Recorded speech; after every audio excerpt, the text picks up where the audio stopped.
मुझे सिर्फ जो लोग ये बोल रहे हैं कि इसका श्रेय प्रधानमंत्री जी को जाता है, मुझे सीधा सीधा वो इस चीज़ का जवाब दें कि क्या उन्हें ये पता है कि साउथ पोल पे हमारा जो चंद्रयान 3 उतरा है, क्यों उतरा है, कैसे उतरा है, किस लिए उतरा है, इसके जवाब इनके पास नहीं होंगे। वो पर्सनल खुद नहीं बर्दाश्त कर पाती है, लेकिन दूसरों पे पर्सनल कमेंट उनको बहुत अच्छी तरह से करना आता है। वो चाहती हैं अगला बर्दाश्त करे, मैं खुद ना बर्दाश्त करूँ, तो ये तो नहीं हो सकता ना। एक्शन का रिएक्शन तो ज़रूर आता है, वही उनके साथ हो रहा है। चंद्रयान का इससे पहले भी जो भी भारत के अच्छी चीज़ें हुई हैं, जो अच्छे मौके हुए हैं, उन्होंने उसमें भी इन्होंने अपना पॉलिटिकल एजेंडा खड़ा किया है। तो मुझे नहीं लगता कि अब किसी भी तरीके के एजेंडे खड़े होंगे, और 2024 तो छोड़िए, आने वाले वक्त में भी ये वोट बैंक अपना इकट्ठा नहीं कर पाएंगे अगर इस तरीके की ही राजनीति करते रहे तो।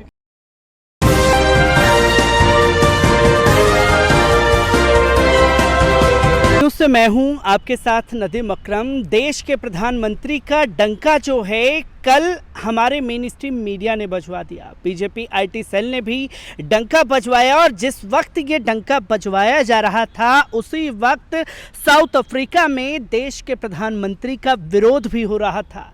जहां गो बैक के नारे लगाए गए, तो वही गोदी मीडिया ये भी खबरें चलाता हुआ दिखाई दिया कि चांद पर बजा मोदी जी का डंका। और तमाम तस्वीरें दिखाई गईं जहां हमारे देश के वैज्ञानिकों को भुलाने की कोशिश गोदी मीडिया द्वारा की गई, तो भारतीय जनता पार्टी ने पूरा माहौल बना करके इस पर अपने ऊपर श्रेय बांधने की पूरी कोशिश की।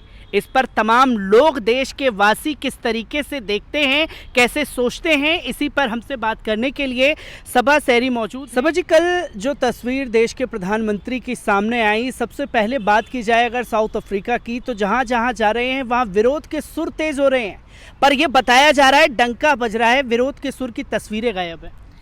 देखिए, ये तो इनका हमेशा का है, जब इनके लिए विरोध होता है तो ये दिखाते नहीं हैं और अपना डंका खुद ही बजवा के खुद ही उसको हाईलाइट करते हैं। और उससे पहले तो हर भारतवासी को, हर हिंदुस्तानी को बहुत बहुत बहुत बहुत मुबारक कि आज हम चांद तक पहुंच गए हैं।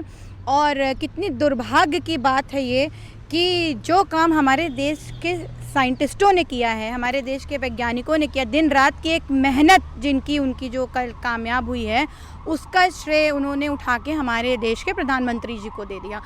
मुझे सिर्फ जो लोग ये बोल रहे हैं कि इसका श्रेय प्रधानमंत्री जी को जाता है, मुझे सीधा सीधा वो इस चीज़ का जवाब दें कि क्या उन्हें ये पता है कि साउथ पोल पे हमारा जो चंद्रयान 3 उतरा है, क्यों उतरा है, कैसे उतरा है, किस लिए उतरा है, इसके जवाब इनके पास नहीं होंगे। देखिए, किसी की मेहनत का श्रेय किसी को देना इनकी पुरानी आदत है, और दूसरों की मेहनत का श्रेय लेना इनकी ये भी पुरानी आदत है।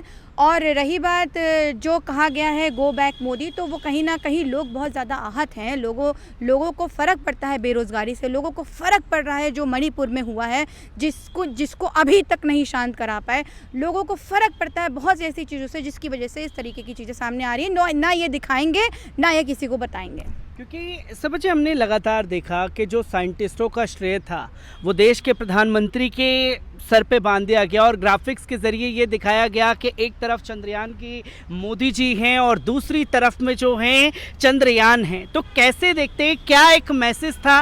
क्या अब ये भी समझा जाए कि 2024 पर भारतीय जनता पार्टी इसी चंद्रयान 3 के बहाने वोट बैंक की राजनीति करेगी? देखिए, पब्लिक बेवकूफ़ तो है नहीं, और जनता को सब समझ में आता है। आपने इसके साथ एक क्लिप ये भी देखा होगा कि हमारे साइंटिस्ट कह रहे थे इस पिक्चर को हटा के हमारे साइंटिस्टों की पिक्चर्स को सामने लाया जाए। तो कहीं ना कहीं देश भी जान चुका है, और हमारे देश के वैज्ञानिकों को भी समझ में आ गया है कि हमारी मेहनत है तो हम ही दिखना चाहिए। क्योंकि ये तो तमाम लोगों को समझ में आ गया है, पर देश के प्रधानमंत्री कल एक लंबा चौड़ा भाषण देते हैं, क्योंकि देश की आवाम जो है हमारे साइंटिस्टों को सुनना चाहती थी, ना कि देश के प्रधानमंत्री का भाषण। तो कैसे देखते हैं जो स्क्रीन पर सिर्फ मोदी जी को दिखाया गया? यही मैं आपसे कह रही हूँ, दूसरों की मेहनत का श्रेय लेना इनकी पुरानी आदत है। और ये बहुत दुर्भाग्य की बात है कि हमारा कर जो नेशनल टेलीविज़न है, नेशनल चैनल्स हैं, उस पे हमारे साइंटिस्टों को बैठना चाहिए था, ना कि किसी और की डिबेट्स कराना, किसी और को सामने लाना। क्योंकि देखिए, चंद्रयान 3 एक ख्वाब था, भारत का ख्वाब था, हिंदुस्तान का ख्वाब था, हर हिंदुस्तानी का ख्वाब था जो पूरा हुआ है। तो जिनकी मेहनत से पूरा हुआ है फ्रंट पर, उनको आना चाहिए था, उनको बताना चाहिए था कि उन्होंने दिन रात किस तरीके से मेहनत करी है, अपने भारत का नाम रोशन करने के लिए उन्होंने क्या क्या नहीं किया।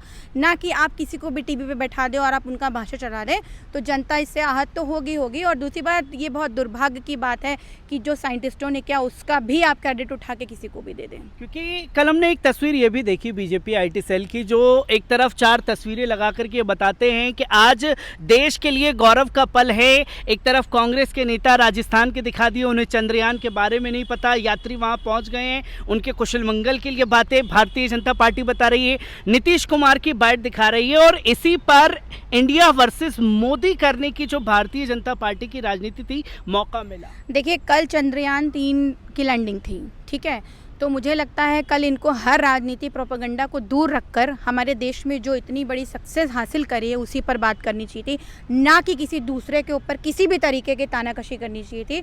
और इसमें ये इतना आगे हैं कि ये कोई मौका नहीं छोड़ते। चंद्रयान का इससे पहले भी जो भी भारत के अच्छी चीज़ें हुई हैं, जो अच्छे मौके हुए हैं, उन्होंने उसमें भी इन्होंने अपना पॉलिटिकल एजेंडा खड़ा किया है। तो मुझे नहीं लगता कि अब किसी भी तरीके के एजेंडे खड़े होंगे, और 2024 तो छोड़िए, आने वाले वक्त में भी ये वोट बैंक अपना इकट्ठा नहीं कर पाएंगे अगर इस तरीके की ही राजनीति करते रहे तो। क्योंकि 2024 में तो पार्लियामेंट में छाती ठोक करके देश के प्रधानमंत्री ने ऐलान कर दिया हम जा ही नहीं रहे।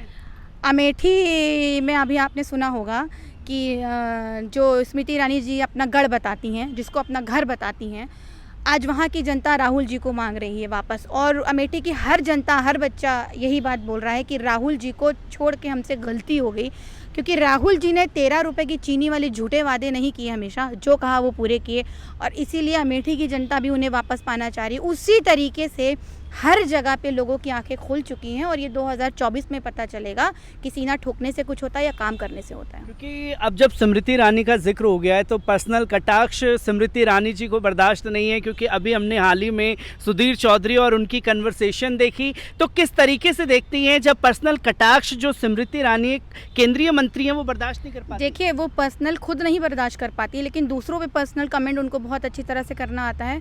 वो चाहती हैं अगला बर्दाश्त करे, मैं खुद ना बर्दाश्त करूँ, तो ये तो नहीं हो सकता ना। एक्शन का रिएक्शन तो ज़रूर आता है, वही उनके साथ हो रहा है। क्योंकि राहुल गांधी जी की फ्लाइंग किस का भी जिक्र हुआ, और लेह लद्दाख में भी उन्होंने इसी तरीके से फ्लाइंग किस की है।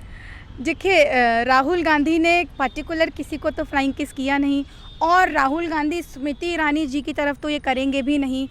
कभी कभी एक तरीका होता है मोहब्बत बांटने का। राहुल जी ने एक नॉर्मली वो ग्रीटिंग्स किया था इनको क्योंकि राहुल गांधी के लिए ना ट्रोलर का काम करती हैं, ये वेट करती हैं कि राहुल हाथ हिलाए और मैं बात करूं, राहुल मुंह हिलाए और मैं बात करूं, राहुल चाल चले और मैं बात करूं।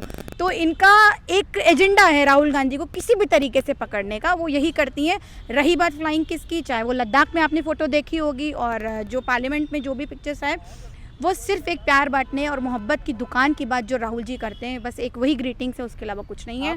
आप मोहब्बत की दुकान की बात कर रही हैं, पर उन्होंने तो संस्कार और जो क्या उन्हें मर्यादा दी गई है उसके बारे में बात कर दी। देखिए, मैं पर्सनल तो कमेंट करना नहीं पसंद करती, स्पेशली किसी महिला के लिए। संस्कारों की अगर बात करने पे आएंगे तो उनके संस्कारों की भी बहुत लंबी लिस्ट है सबके पास, तो मुझे नहीं लगता है कि किसी की पर्सनल संस्कारों पर जाना भी चाहिए। और राहुल गांधी के अंदर ऐसी कोई चीज़ ही नहीं है जो आप उनके संस्कारों पर उंगली उठाएं।